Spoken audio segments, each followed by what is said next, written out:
Hello and welcome back to episode 3 of Buck the Trend. I'm Steph Clutterbuck, And I'm Matt Nartive. and this has been a whole palaver to join you today from two different countries. Yeah, so apologies. I mean, it's mainly Steph's fault. So, It's entirely my fault. I'm in Lanzarote on training camp, and I brought a mic, but it won't work with the streaming platform on my phone or my iPad, and the Wi-Fi wasn't working on the laptop. So we've gone completely rogue. Apologies if the sound quality is not great as a result. and maybe picture quality, but we will see. I mean, mine could be terrible as well. Yeah. It's also, I don't know if people have been to like some of these resort hotels in Lanzarote. There are no lights in here. Like I've just got like a lamp here. So as soon as the sun sets outside, it's super dark. So I'm yeah, I'm a bit, so much light. Well, good job there's not a lot else to do apart from eat, train, and podcast, I guess. Oh yeah, so great. What a life to live. So, yeah, welcome back. Shall we kick off this week? Yeah, I'll kick off with a wrap up of the last 7 days. So just so everyone has like an idea of timelines, it's currently Tuesday evening. I flew to Lanzarote on Sunday for 2 weeks. Flew out on my own because of all the places in the world that there will be people that I know, Lanzarote is one of them. So flew out without Matt, which is why we're in two different places. For first training camp of the year, basically. Fed up of the cold, wet weather in the UK, so came out to get some good training in. And yesterday we were kidded into forgetting about Lanzarote's wins, and they were back with force today. But I'm feeling pretty good. I've got nice rosy cheeks, and my my skin, some of my skin that I took off in the crash in December that's grown back, I managed to sunburn today. So well done me. And did you forget, or did you remember your sun cream? I put sun cream on, but Good. Your, swimming in a pool. your face might say otherwise at the moment. It looks a bit red, but I know I'm I quite can't talk warm. because I haven't hit the sunshine yet. But yeah, every man, woman, and their dog seems to be in Lanzarote, and it always seems to be the case at this time of the year. It certainly is. It's a great place to come and get fit, I It's a bit of think. a Like, European mecca for triathletes, and it's either that or mainland Spain, but that's mainly for cyclists, I guess. yeah. Yes, there's loads of people out here at the moment, more coming over the next like week or two, which is fab. So yeah, it's been good so far, but I have also only done 2 bike rides, 2 swims and a run, I think. 2 runs, two of each, and a weight session. So it's still quite early. I'm not on the floor tired yet. That will come. Well, you'll be glad to hear I actually don't own a road bike at the moment for everyone listening. So I've actually hired a bike to come out and ride and do some riding with you. So I did some panic training last night. He did an Uh, FTP test as panic training. yeah, just to check where I'm at and Why not? see where I'm going to get dropped next week, which will be left, right, and centre. Well, at least we know that you can do 20 minutes hard. So you'll get up the hill, I'll one be of the okay. hills. I'll be okay on the flat. You can come out and be the windbreak, and then we'll leave you behind as the climbs start. Perfect. I reckon I'm probably good for about an hour. So that might just get me out of Costas de Keys. Yeah, and then you can turn around and come back. So yeah, we're staying at the Barcello Resort, which is fab. They've got loads here. Got a pool, got a gym, and it's like the other side of the island to Club La Santa. So there's like a volcano in the middle of them, and then they're on the other side. Rode down to La Santa today. Can confirm the roads are just as bad as they always are. I don't know what it is down there. They just don't seem to have any tarmac on the roads. It's like gravel. It's terrible. Yeah, but Um, everything else in between is lovely. yeah, everything else is great. It's literally just the like 10K stretch through Club La Santa or La Santa is appallingly bad. So lots of non-athletes out on bikes, which I love to see. We saw some bike tours going out, which was super fun. Not non-athletes. Is that going to be mean next week? It might do. Depends Are how you much you going to get dropped by. describe me on the bike next week? The Well, I non-athlete only mean Matt. like non-pro athletes. There was lots of like, yeah, just like holiday makers out on their bikes, which is just so fun. I have a lot of time for that. But it was not the day for it. It was super windy. Yeah, and we've got thunderstorms tomorrow apparently, which is also not quite so fun. Well, I think I spoke to my dad earlier, and he described it as a weather bomb or something hitting the UK. Oh, I've great. never heard of a weather bomb before, but apparently we've got a lot of wind, rain. Well, the usual, really, wind, rain coming in on, I think, the weekend, Friday. I don't know where in the country it's hitting. Probably going to hit Scotland the worst, but as usual. So you escaped at the right time. Certainly did. And yeah, staying away for a little bit longer.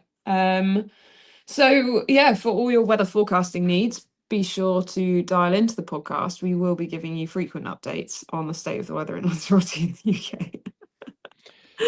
So fun. Yeah. Um, So go on then, kick us off. What's the idea of this camp for you? What are you getting from this camp? yeah, so I went away on a camp in January last year and really enjoyed it as like a basically a moment in time to start focusing for the year ahead. It's really refreshing to have a period of time where you're not in your holiday period, you're in like off season or no racing season or whatever you want to call it, where the pressure is off and you don't have to be super dialed in on everything that's going on. But this camp is like what I see is the return to being a professional athlete again. So I've had the build back in after time off from training and the getting the body moving. And now it's like, okay, you are an athlete again, and this is how we go about being a professional athlete. So coming away here and just getting out of the routine of maybe picking up a little bit too much work or like sleeping in a little bit more, going to bed a little bit later. I can just wake up, go to breakfast, number one, like go for a swim, breakfast number two, then go for a ride. Like it's regimented and I just am a professional athlete and Yeah, you can it's live the life of an athlete without yeah. having to worry about everything else that comes with life. I guess you can just switch off Washing and up and cooking is is so this is the first time that we're actually staying here at the resort. Usually we get like an Airbnb just behind it.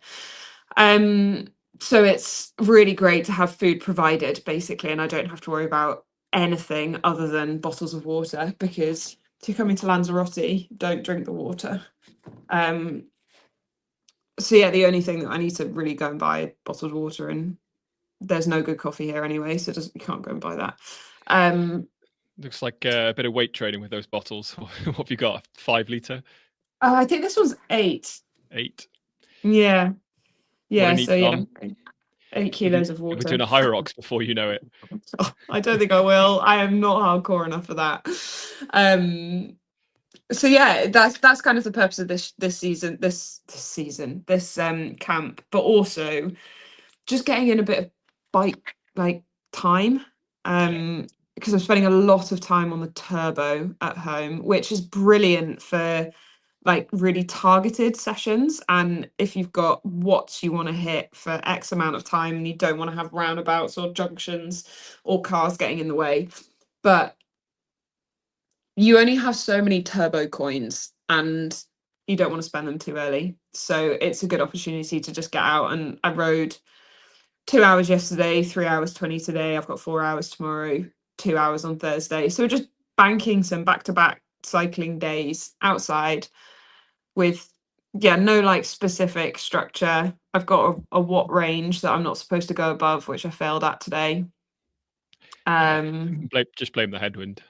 yeah, it's all the wind's fault. And then there was there was an uphill headwind, which was just a disaster for all normalized power. Yeah, and the chance to ride with some familiar faces, some new faces, and some meet new Yeah. people, I guess. So that's pretty Yeah. good. Yeah, it's loads of fun. So Team Erding are out here at the moment.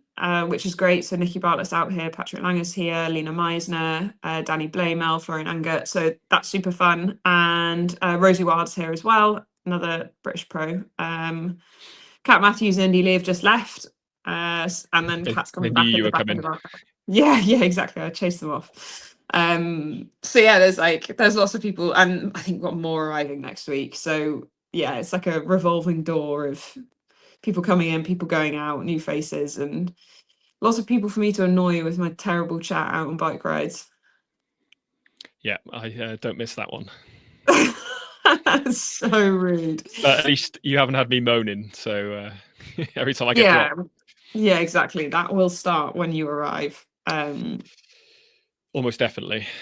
But yeah, I think it can be like really easy to go too big too soon on these camps and get overexcited. And especially, I remember when I was like in the age group field, I was working full time, and then I come away on a camp and just want to do all of it all of the time, because all of a sudden you're not working and there's so much extra time in the day.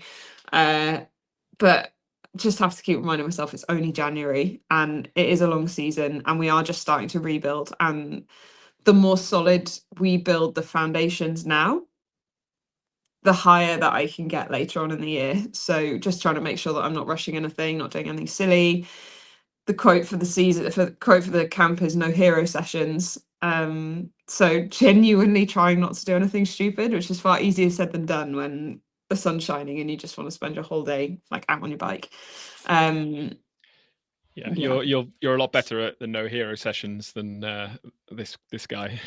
Yeah. There's Matt one. loves a power hour.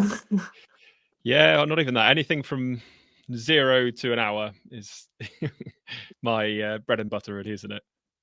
Yeah, there's a loop that is like 30, I think it's 30k that goes up to, so we stay in Costa Teguise, it goes up to Teguise and then back down. And Matt just goes and absolutely smashes it, like max effort, Just as far as he can go.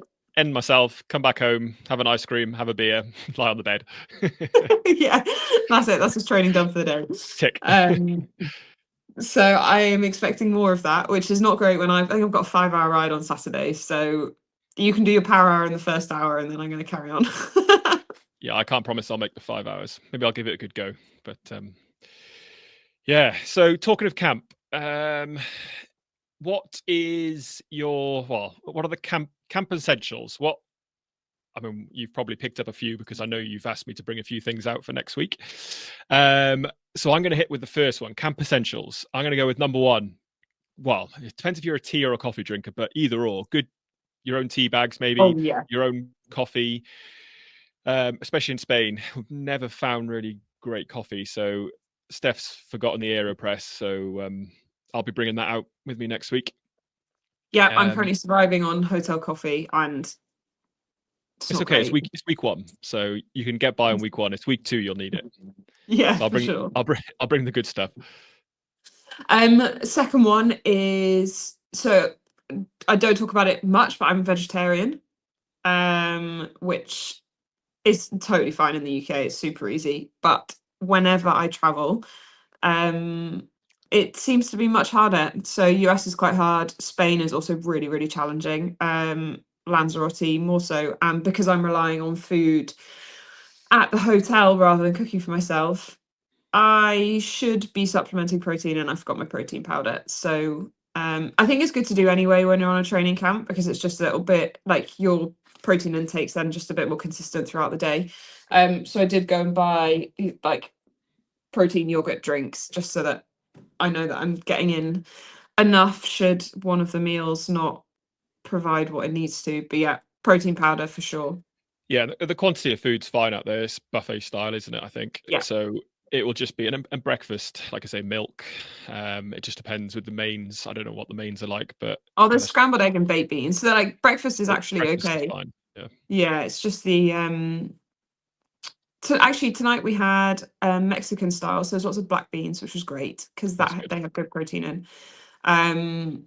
But yeah, I can't eat too many chickpeas either, so the chickpea salad that's around is not something that I can like eat loads of. But yeah, it's a bit harder to get protein in when you don't have control over your kitchen.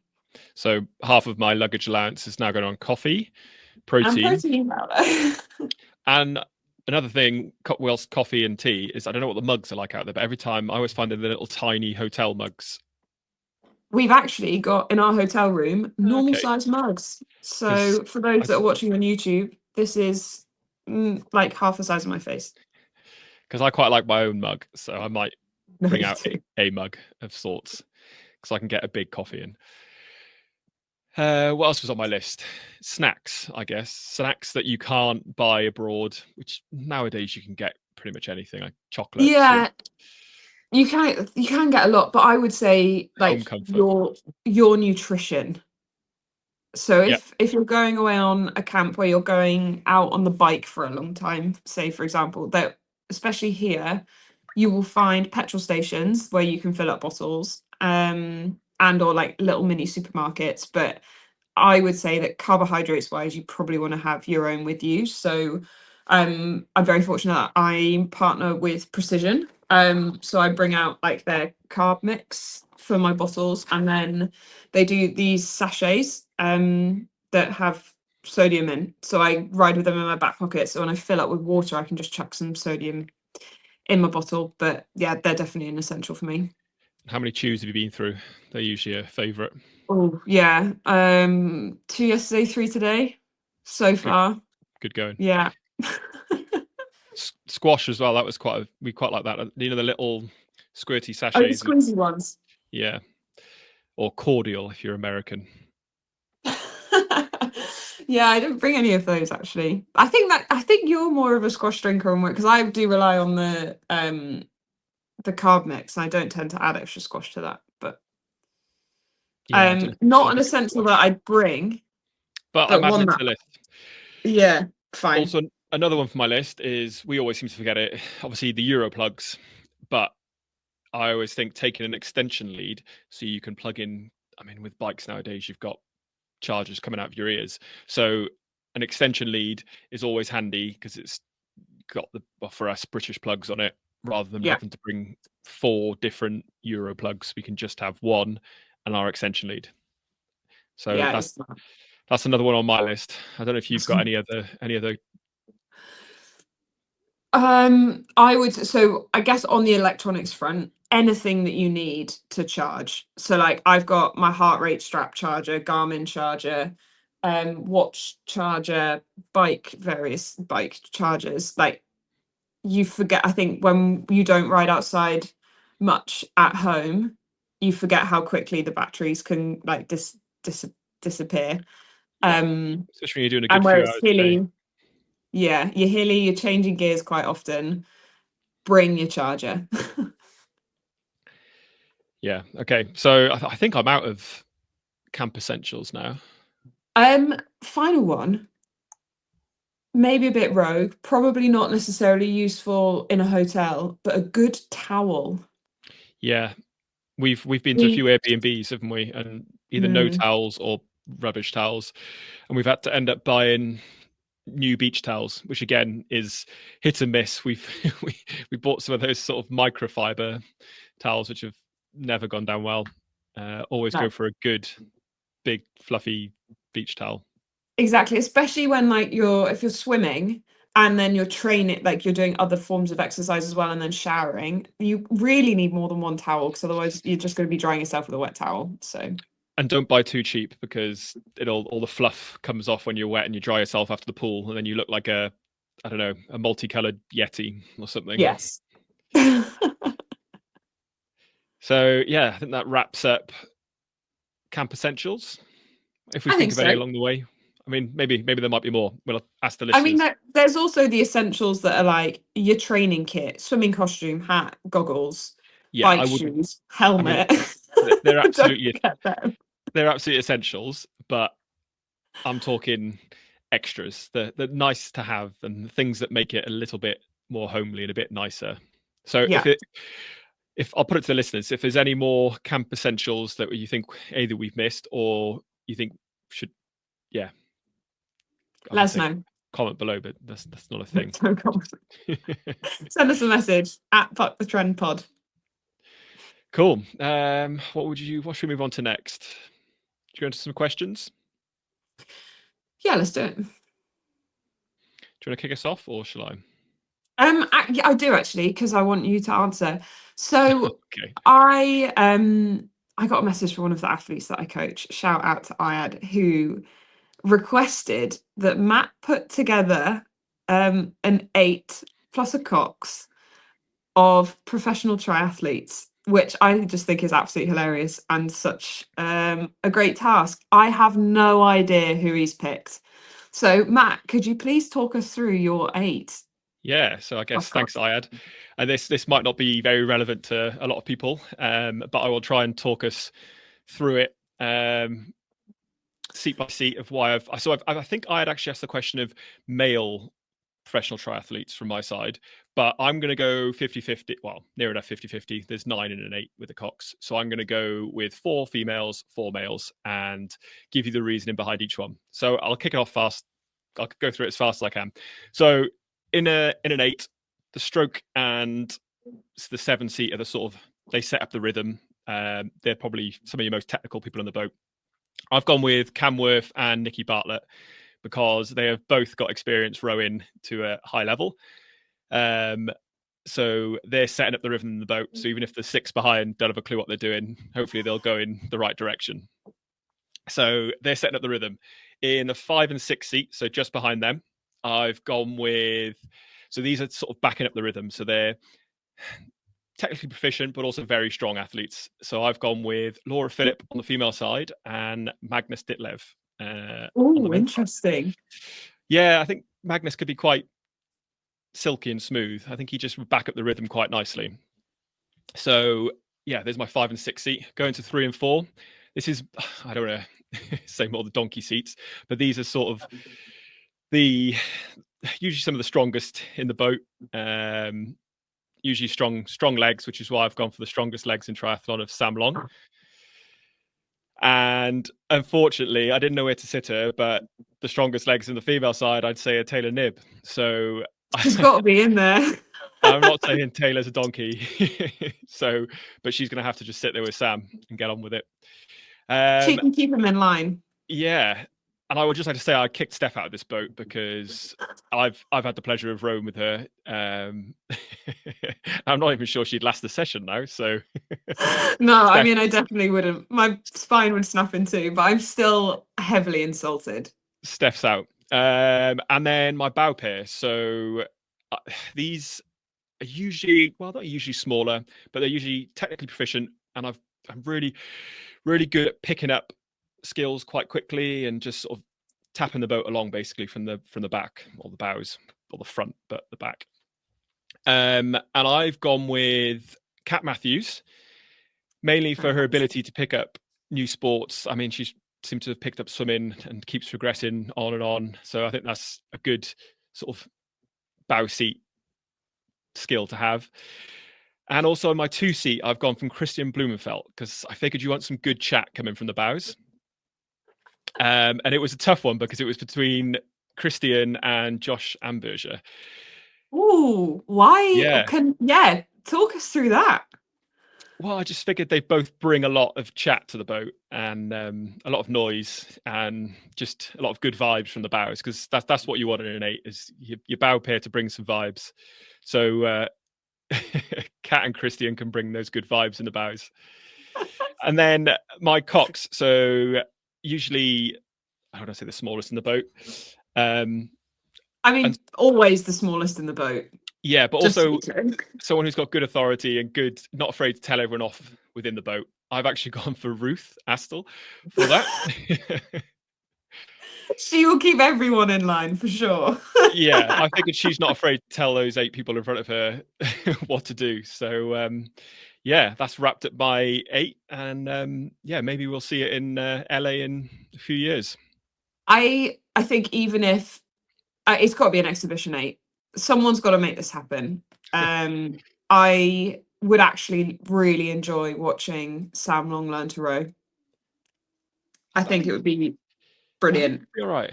I don't know who'd be the worst in there or the worst triathlete to pick up rowing or in a new sport. Although, Hopefully not Tamworth, because he's actually really good at rowing. yeah, I mean he's been to the Olympics as a lightweight rower, so I think he's got a head start in that one. Yeah. But here's my question then: would you change any of those seats? This is when I insult every like.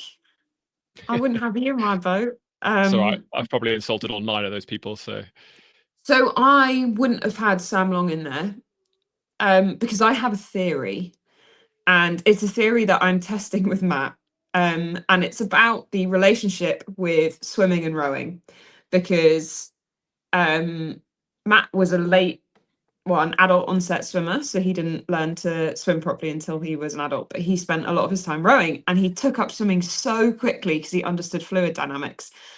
So my theory is, if you can understand one, you can like pick up the principles for the second much swifter. Sam is not a strong swimmer, so I would like to see swap him out for a stronger swimmer that has strong legs. So like maybe like a Freddie Funk, yeah, I because can he see that. pushes some good power, and he like He was on my list, but on the back. he did get dropped. He lost his seat race. So He lost the seat race. Okay, so for everyone that doesn't understand, seat racing is one of the tools that kind of coaches and selectors use to pick boats. And say you've got like, I don't know, 6 athletes that are going for a seat in a 4, you'd race every combination of the 4, and you'd swap one person out at a time, and then you'd see how the boat speed changes and which combination was fastest. And then you get a ranking. So if everyone does it, you get a ranking at the end. Hence the seat race, and you lose your seat race, you're out the boat. Crazy. so He lost yeah, his seat race. maybe we'll have to see that at some point. Pitch it to them. Who did I lose my seat race against?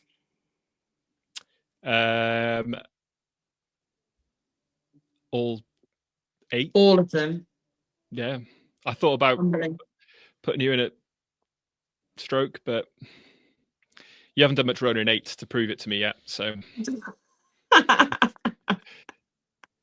So rude. Let the record show that I am offended, but I will move on. so yeah, that's a good question. Wasn't expecting that one. Had a little think about it, and then I think I've got my strongest 8 there. So Yeah, I think you've done a pretty good job. yeah. Yeah. So we had another question on, I think it was on motivation. I can't remember the exact question. I think you might have read it. So Yeah, so I get asked this so much, like, how do I stay motivated to train even when I don't want to? And I was thinking about this a lot while I was swimming today, when I'm probably getting sunburned at the same time. I think we've misdefined the word motivation, and we think that it's something that it's not. Motivation is super volatile. As like if it is what everyone's talking about, it's really emotional. It comes and goes. It depends on the mood that you're in. It depends on your energy levels. If you rely on it, you're never going to get anywhere. It's really wonderful when it exists, and it's great when you feel that like surge of like, yeah, I want to get out and do it. And I've felt it for the last 2 days out here, because the sun's shining, so I can't wait to like bounce out of bed and get on with my day. But I absolutely don't use that to like dictate my training or dictate my behaviors. I think what is far more important is the discipline.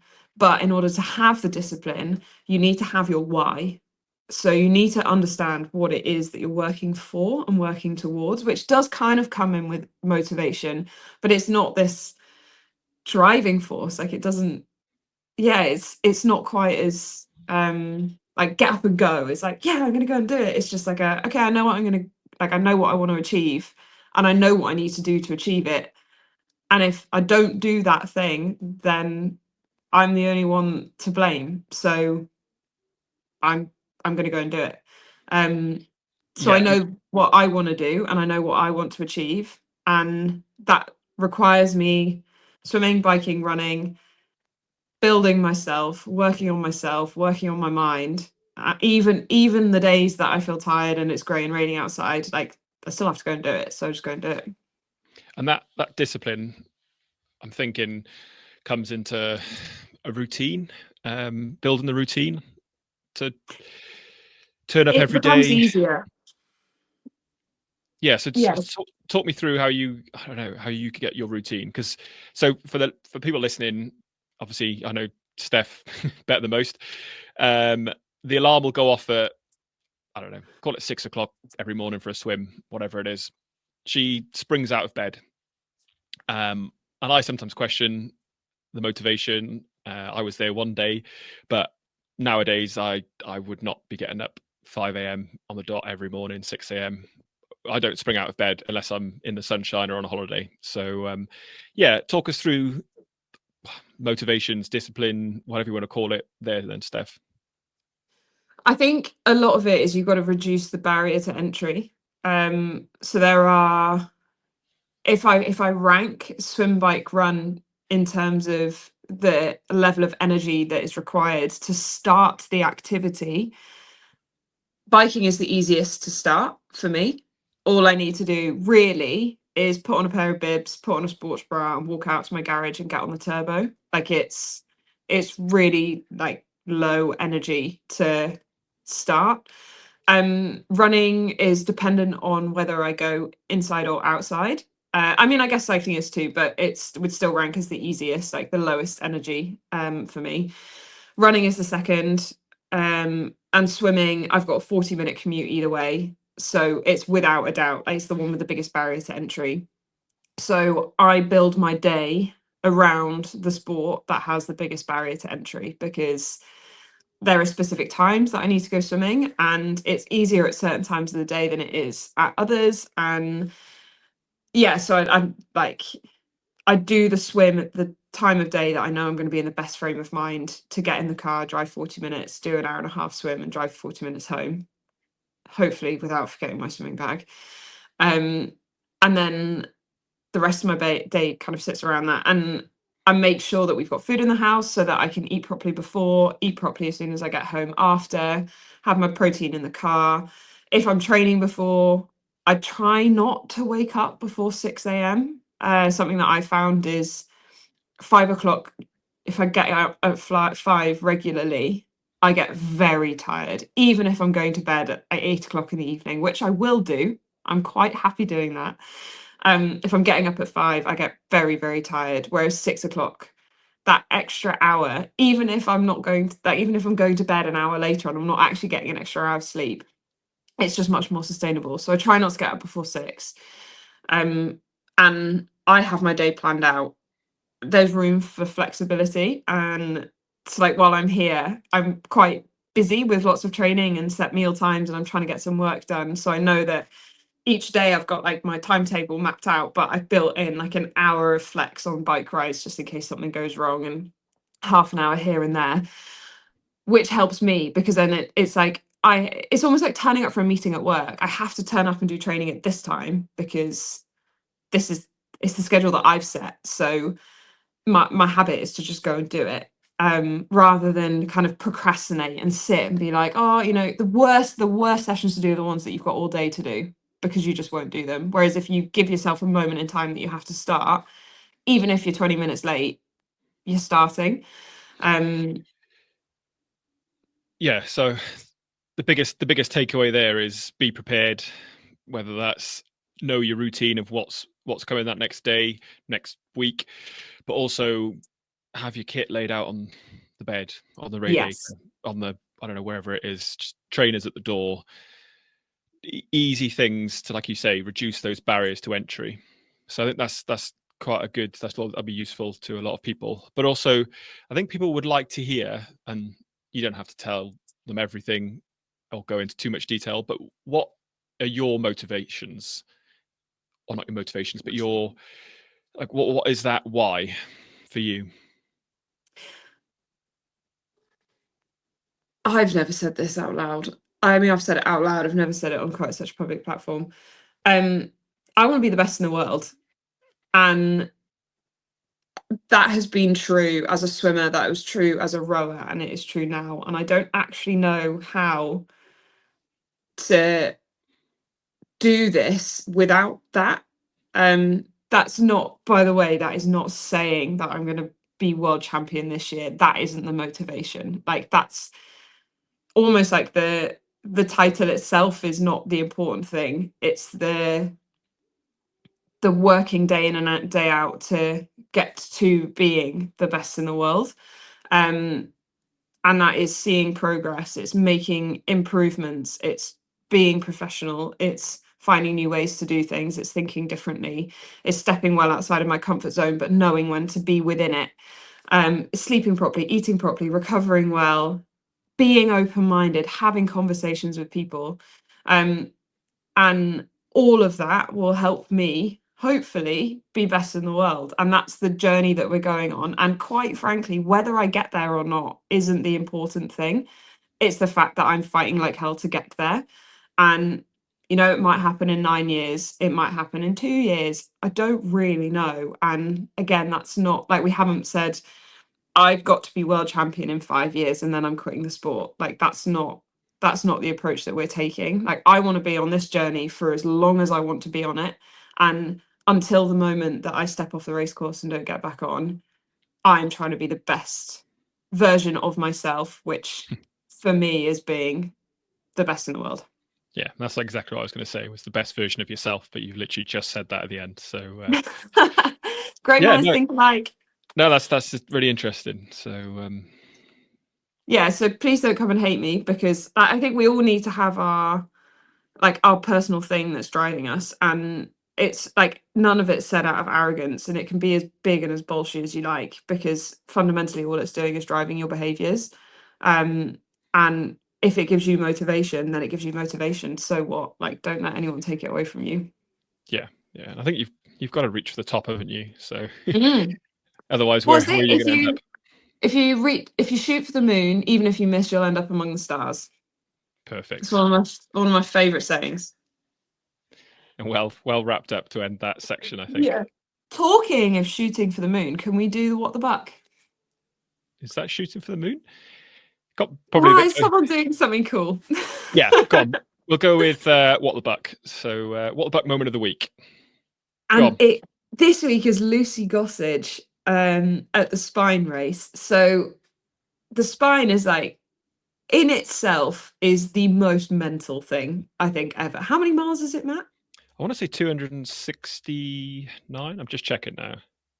And 200, it's like this 260 something. 260 something run race in the UK. Super it's in the Pennines? Yeah. Yeah, in the Pennines. And they do two versions, one in the summer, one in the winter, and they've just had the winter version.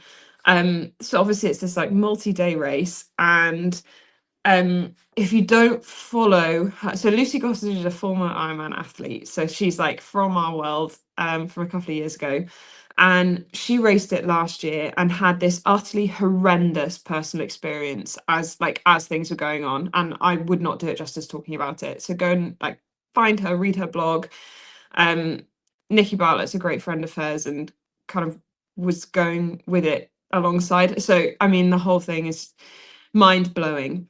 Anyway, she's just finished again after not wanting to do it again. She did it again and she finished fourth. It's fourth, wasn't it? Overall. Yeah, fastest Um, female.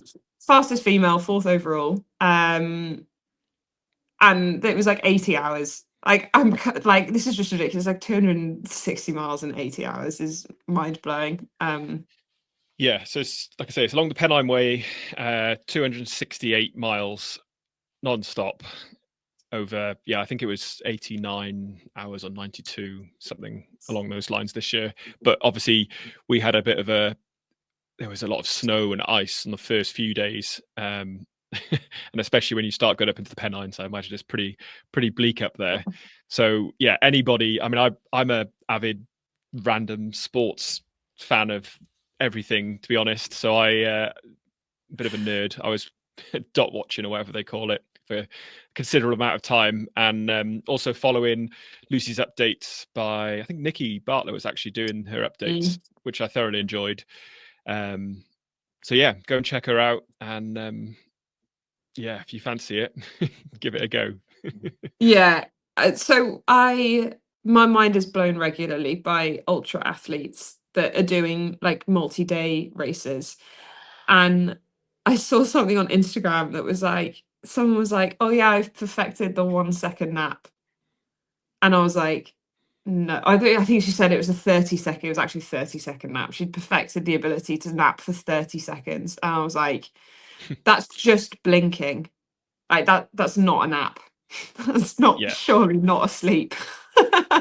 I've had a good few naps in my time, and they usually consist of definitely over an hour. So, Yeah. but Yeah, I mean, I think the sleep deprivation would be the worst part. I mean, I couldn't.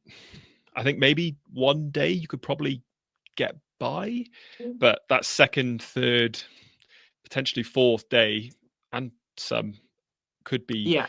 pretty traumatic. I've heard some good stories about hallucinations and whatnot.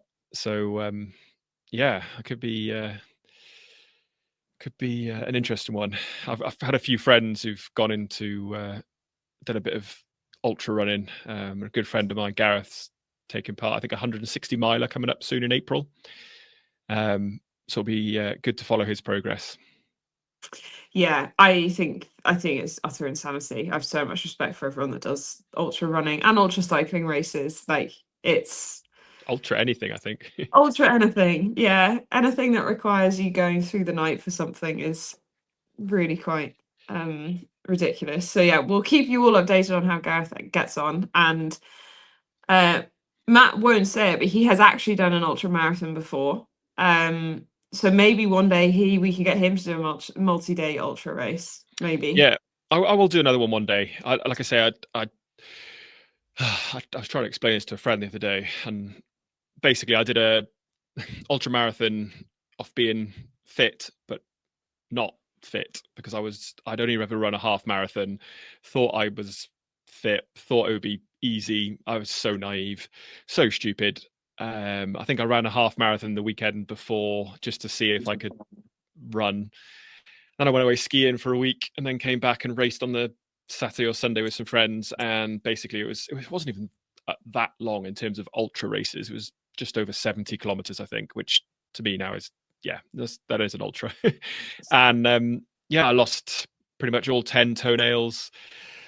One of the guys who were with broke a few of his, I'm guessing they were metatarsals or stress fractures within his metatarsals. So yeah, we were not well prepared, but we finished and we actually had a great time and forged a lot of good memories with each other along the way. So Yeah. yeah, maybe I'd certainly prepare if I was to do another one. Definitely do some training, run training. Not thinking I I was stand I gone. certainly stand by that because I had to deal with the aftermath of the ultramarathon. Yeah, And Matt couldn't get back up to like he couldn't go up the stairs to go to his room, so he slept on the sofa. with a pizza. Ah, those are the days. But yeah, wrapping up a bad story with a good story. I forgot to mention earlier, but I would just like to say that the biscuit war is currently the ball is in my court, and I think it's game, set, and match. It Matt's appears. won. So thank you for everyone for backing up the biscuit war. And yeah, everyone knows now not to be around me with biscuits because they won't last long. And apparently the correct way to eat a biscuit is an entire packet. So I stand proven wrong. I will now be reassessing how I eat my biscuits and will only ever be eating them in packets.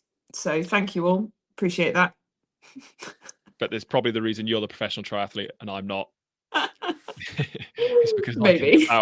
devour a packet of biscuits and you can have the self-control to have one or two. Yeah. But I don't want that self-control anymore because everyone else has told me it's okay to eat a whole packet. So So if in doubt, eat a pack of biscuits. eat a packet. And on that note, That's we're gonna wrapped up. go. That's it. That's done. I need to go to sleep because the sun's set and my sunburn's probably coming out if anyone can see me on YouTube. I will see you all next week when we're back in the same place. How exciting. Yeah, and hopefully we can sort out. I mean, I'll have the laptop with us, so we can hopefully, fingers crossed, this has come through okay. But Hopefully. If not, we're very sorry and we'll be back to normal soon. yeah, I guess catch you same time next week, Thursday, 8 a.m. 8 a.m. 8 a.m. 8 GMT. a.m. Perfect. Bye.